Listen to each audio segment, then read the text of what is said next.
Hello and welcome to video 5.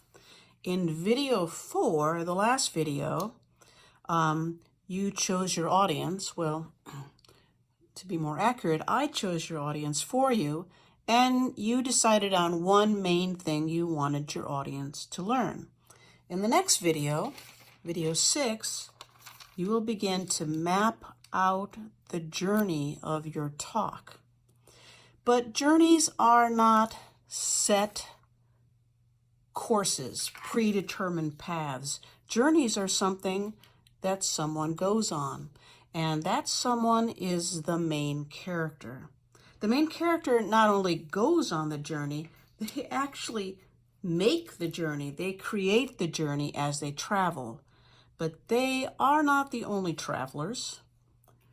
There's the audience who identifies with the main character, and once that happens, follows in their footsteps and sees what they see, processes what they process, and learns what they learn. So in this video, your question will be, who is my main character? And you can find that person by choosing someone who will see, process, and learn what you want the audience to learn. Ultimately, the one main thing. Now, if it's a research talk and you are the researcher, well, then you will be the main character because you're the person who sees, processes, and learns what you want them to learn. But if you have a research talk and someone else did the research, well, then that person will be the one who is the main character. But what about if you don't have a research talk? Can you still use this method? Well, yes, of course you can. But doing that is going to take us to a different place. And it's not a place that the researchers have to visit. So researchers, right now, go ahead and turn down your volume. And I will tell you when you can turn it up again. Okay. People who don't have a research talk or don't want to talk about research, I'm assuming that you have some skill or a concept or content or maybe a process that you want your audience to learn. My advice will be pretty much the same to you as it was to the researchers. You're going to choose somebody, and then you're going to put them in a situation where they need to learn that skill.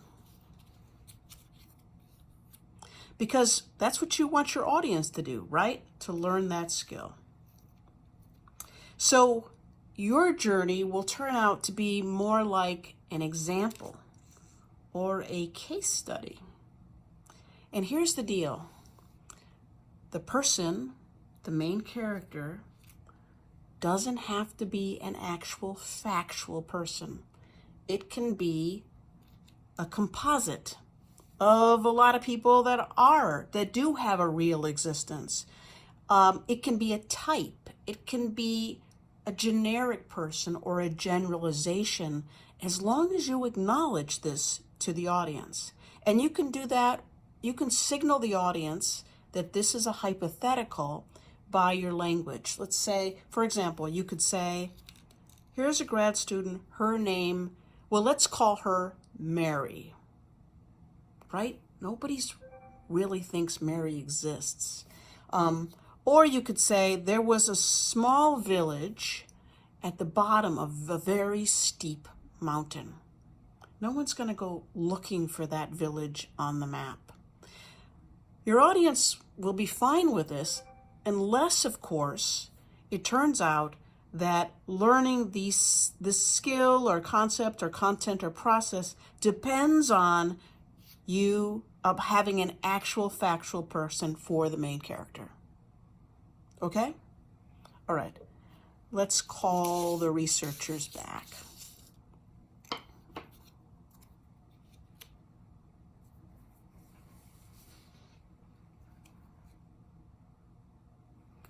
All right, so researchers. Sometimes researchers get upset when I tell them that they need to be in their research talk. And they'll say things like, no, that's inappropriate. That's wrong. I don't want a talk that's about me. Well, it's not going to be about you. It's going to be about your research. But unless you put yourself in there, the audience will have no one to follow and see, process, and learn with. You are not just the main character, you are also the guide. And if you're not in there, if there's no guide for the audience, they're much more likely to get lost. Okay, I think that's it. So what I want you to do now is to go ahead and make an icon for your main character. And then I'll see you in the next video.